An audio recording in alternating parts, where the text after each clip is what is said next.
Happy Wednesday, everyone. We've gotten a lot of emails this week asking about the shipping timeline for kits, so I'm going to start off there.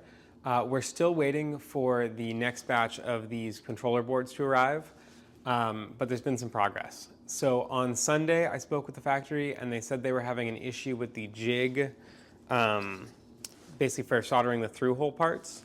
And they said it was going to delay things 10 days. I told them that wasn't acceptable, and they got it done in 5.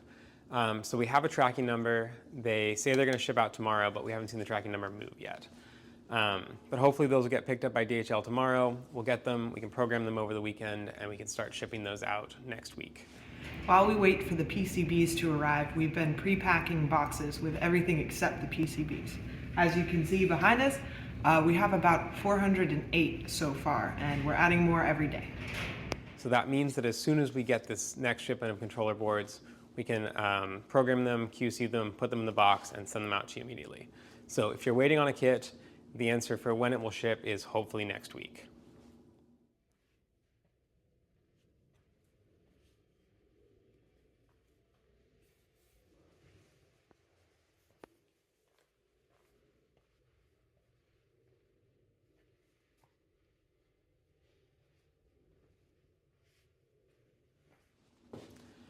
There's been a lot of exciting stuff going on in the forums, so much so that it can be hard to keep up with. We're still finding and fixing lots of issues, but we're also seeing more and more people get up and running and starting to do some test cuts.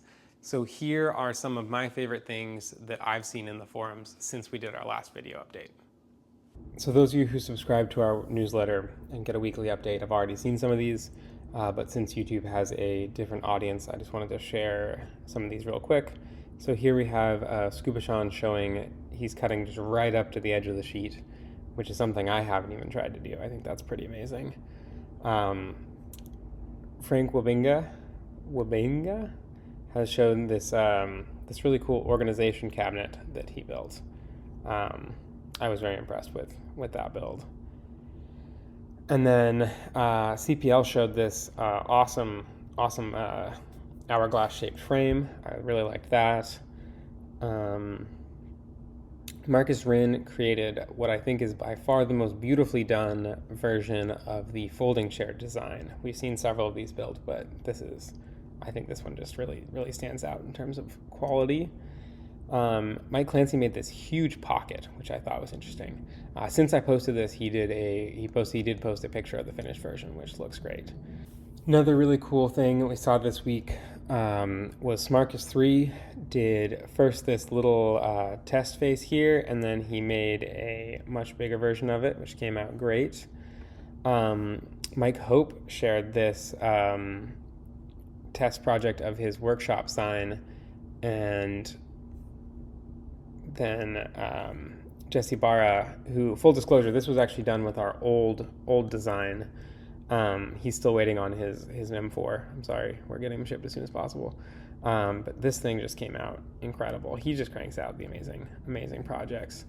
We've got some people playing around with V-carving, which is interesting. I haven't done a ton of V-carving, so it's really cool to see it in action.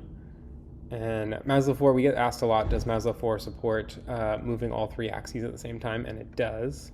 And finally, Gigi's posted this. This was in a thread about some calibration issues and trying to figure that out.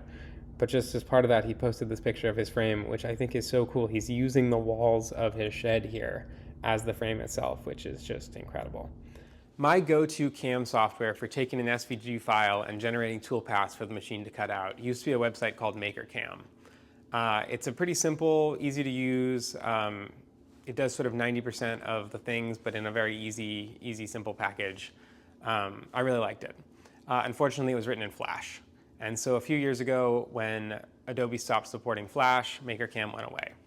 I'm excited to share that thanks to the help of some incredible folks over at the Ruffle open source project, which is a WebAssembly-based Flash emulator, we've actually been able to bring MakerCAM back. So it's live, it's on our website now. You can go on there and play around with it right now. And we're going to work on putting together a simple tutorial for going from taking an SVG file and cutting it out, because I know that can be a little bit intimidating the first time you do it. So look for that in the not too distant future. And have a great week, everyone.